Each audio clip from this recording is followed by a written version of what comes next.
Hey guys, week 11 picks on the way. Starting it off here, looking at the standings. Top two people are kind of pulling away. You know what I'm saying? Um, yeah, and this is a special edition because last week was the first week we went 6-0. We're just excited about that. As you can see, right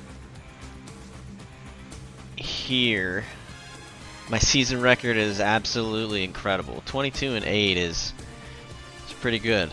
I started doing this week 6, I think. So, yeah, pretty good. 22-8, 6-0 last week. Let's get fucking into it. We're gonna go back-to-back 6-0 weeks, and I'm not gonna do a new segment or whatever because I'm gonna have 2 shrewd moves this week. But we're still gonna have Walter picks, so we're going 2 shrewd moves this week and a Walter picks. Nothing special or different, except the extra shrewd move. We're gonna do a shrewd move of last week, and then we're gonna do a shrewd move of like Tuesday waiver pickups. So let's get into it. On to the shrewds moves. All right, we're here. We're looking back into last week. We're going to go over the shrewd move, in my opinion, of the previous week. If you haven't looked up the definition of shrewd, I knew what it meant, but I looked it up, and yeah, Taylor was probably right. I should have been doing a retrospect shrewd move because it's based off of judgment, having good judgment. So I guess you can't really be shrewd with a waiver wire pickup, but fuck you guys, I'm doing it anyway. We're back here. We're looking at the matchup between the 2 dogshit teams. My upset of the week last week, I picked Alex, and he actually came out with a second win. And I was gonna do like a shrewd move, like rankings, like 1 and then like a runner-up or some shit, but honestly, both of my shrewd moves from last week are on Alex's team. And the most shrewdiest of movieists for Alex was fucking starting Kadarius Toney. He popped off for 17, only projected 5 from ESPN because they're fucking stupid as shit. But good job, Alex. Kudos to you, as they say on LinkedIn preset messages. Kudos to you, Alex. Wow. And then the runner-up shrewd move is just sticking with Jeff Wilson through the trade. He didn't really have any other option but to stick with him. But look at this, 21 points, projected 10. So both the shrewdiest of moves and the runner-up of shrewd moves goes to Alex from last week. Congratulations. You are the first shrewd move of the previous week. Oh yeah, who's that winner. dude? And Who's that silver dude? medal, Who is the for that most matter. shrewd this So, week? It's We're Alex. about to move on to the shrewd waiver wire pickup of this upcoming week, in my opinion. Let's get into it. Okay, we're looking at recent transactions from the Tuesday when you put in all your waivers and shit here on the screen. And we're going to go into the shrewd move of the current week here, where I think is foresight, great foresight judgment will be on show for this shrewd move of this week pick. And the winner is right here. We're going to go, I don't even, who's DJ? Let's look. Ah, Mr. Jeb! I believe Jeb is the winner of the shrewd pick of this week. He actually outbid me for Ben Skoranek. I didn't think anyone would go over 10. I think I put 6 or some shit like that. But with Cooper Kupp out, Jeb needs a win bad. I wonder if he's starting him. I'll have to check it out. But with Kupp out, and Matt Stafford, he's been practicing and looking like he's about to play. I think the white receiver on the Rams will do the best because Matt Stafford is racist. Excuse me? And I just realized I'm going to be putting this on the internet, and hopefully it doesn't get a lot of views because I just called Matt Stafford a racist. But whatever. I think Ben Skoranek gets the shorter passes, and he could get some yak off those shorter passes. I just think he's going to have a lot more receptions and more targets than anybody else in the offense, which volume equals fantasy points most of the time, unless you're just dog shit and you catch it and fall on the ground. But this week's shrewd move of the upcoming week is Jeb picking up Ben Skoranek, and why the fuck did he have Andy Dalton on his roster? That's just fucked up. All right, first matchup of the week for week 11. We got Alex versus myself. Alex, who is in last, me, who will be in first after this week. Actually, no, because yeah, you'll see. Based on my picks, I do think I will be first after this week. Except Taylor has a lot of points, so maybe not. But looking at this here, Alex obviously hasn't set his lineup.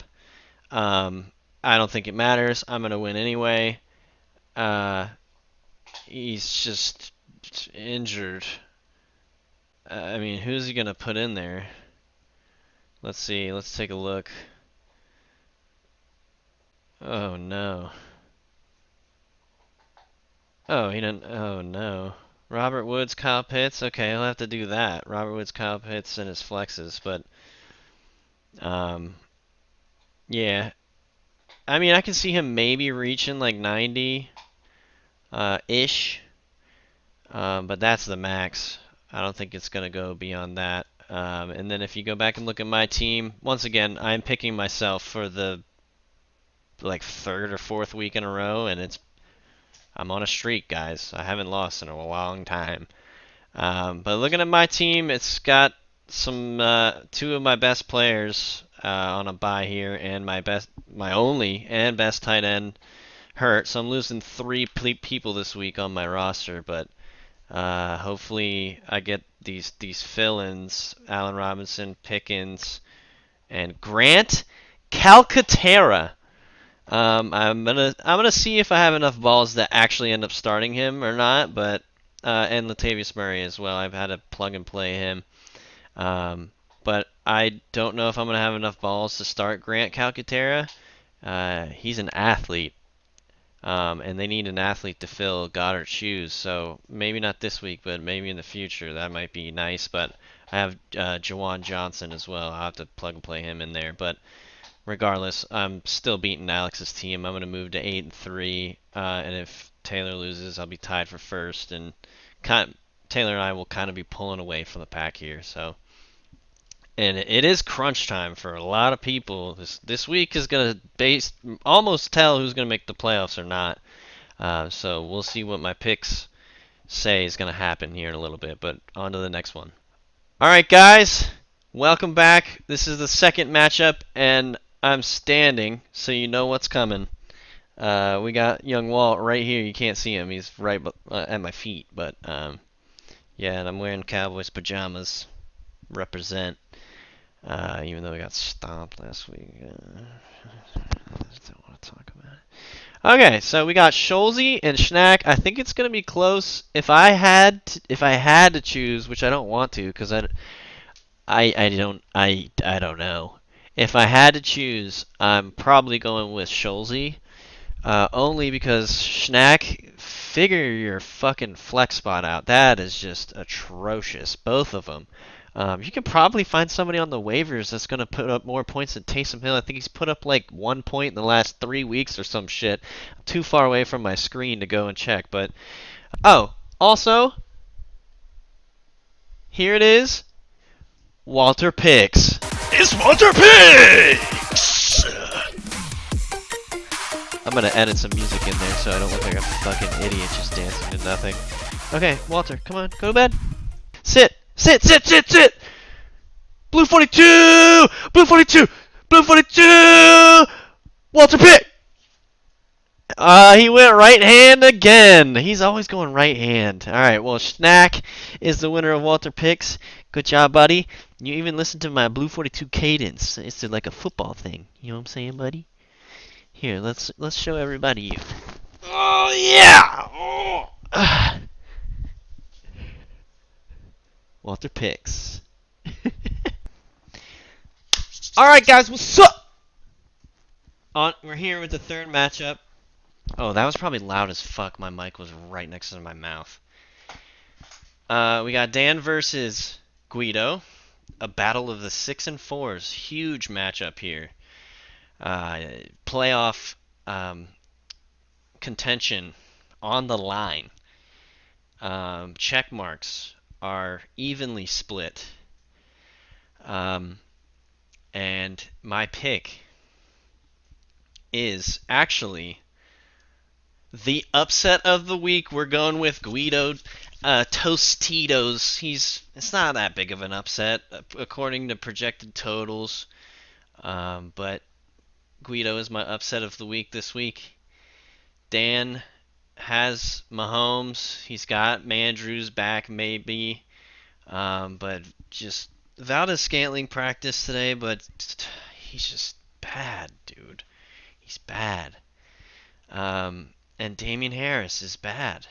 And I think Zeke's playing, so Tony Pollard will go lose some touches. I still think he's good for more than 9, for what they're saying, but I just don't think you got it this week, bro. I'm sorry.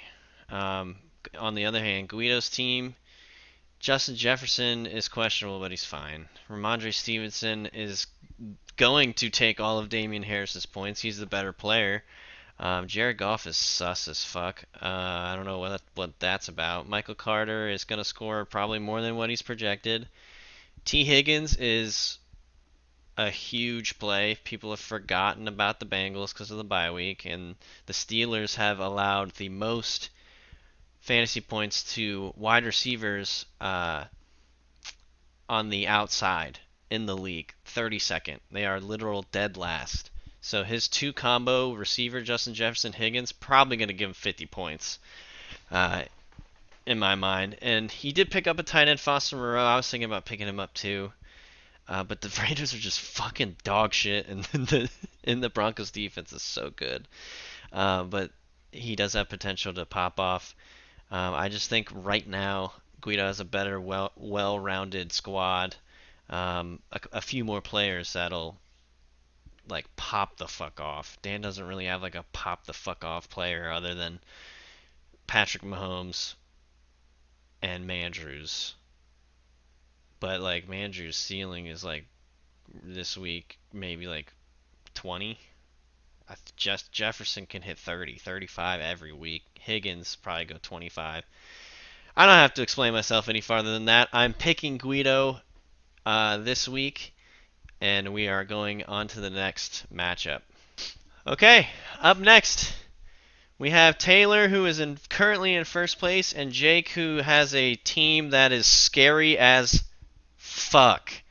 I'm going to do everything in my power to be on the opposite side of the bracket of Jake, so I don't have to play him until the championship, because if I don't have to, I don't fucking want to, because he's got the consensus fantasy number 1 and number 2 ranked running back in the league. Not straight up ranked 1 and 2, because as you can see here, they're 3 and 4. But from all the experts or whatever, they are ranking Derrick Henry and Saquon Barkley 1-2. And he's got him on the same fucking team, and his receivers are good. Dalton Schultz is back. He had a fantastic week. Deontay Johnson has been garbage, but he's got the talent. And Brian Robinson had his breakout week last week, and he's got a Jets defense that is playing New England, who's dog shit, and the Jets defense is just good. Probably the most well-rounded team in the league currently this week for sure. And Taylor has his star running back on a bye, and he's starting 2 Lions running backs against a very good New York Giants defense. Um, this one's not going to be pretty. I don't think Taylor's going to score 104 points. I think it's going to be less. Not much less. I don't think he hits 100. I think he's probably going to be in the 90s. Jake's probably going to go for 130, 140. So for this matchup, Jake's team's scary as shit, and I don't want to play him. So Jake wins this one. On to the next one. Okay, here we are on the next one. I kind of already talked about Jeb's team a little bit, and my pick for this week is Jeb. I'm taking Jeb. The last 2 weeks I've kind of shit on his team and made fun of him and told him he's bad, but he's got a lineup this week. Cordell Patterson had a bad week. I don't think that continues.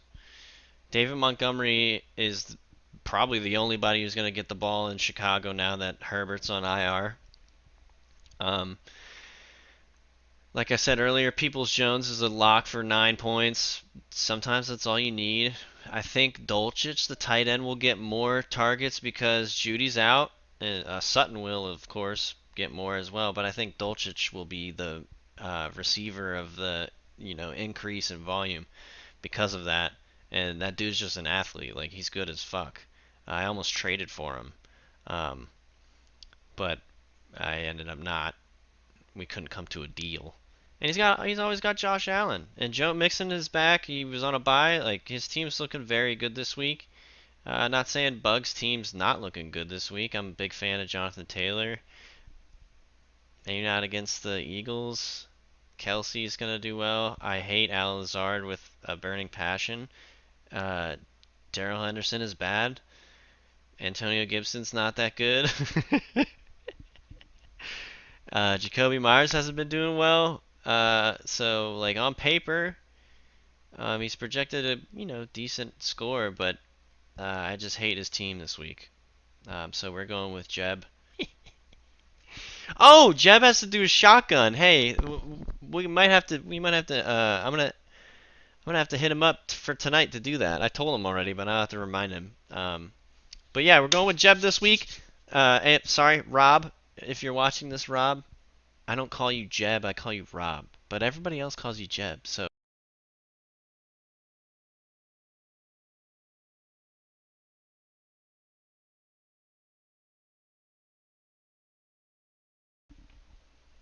On to the last matchup. I apologize if you hear feedback. I know when I plug my mic in to charge, there's a little bit of feedback. Here's an example.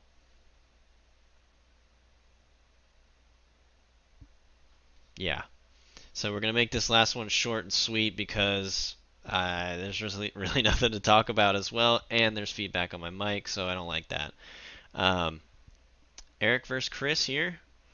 A lot of green check marks on Eric's side, and I am agreeing.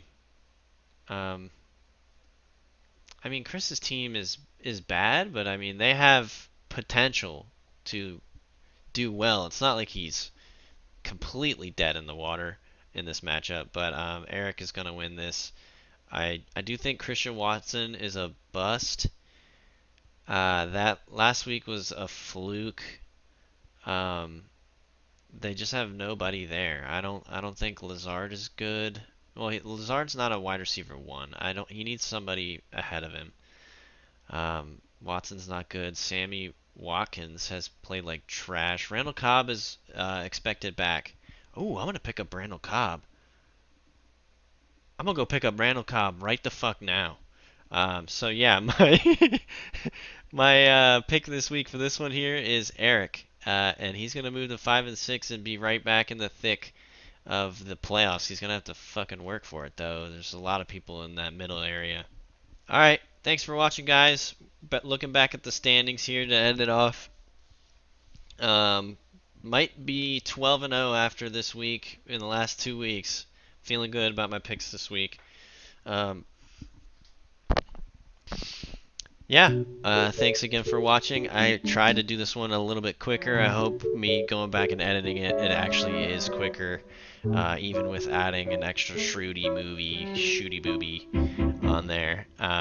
So enjoy Thursday Night Football. I'll be dropping this probably just before it. See you later, guys.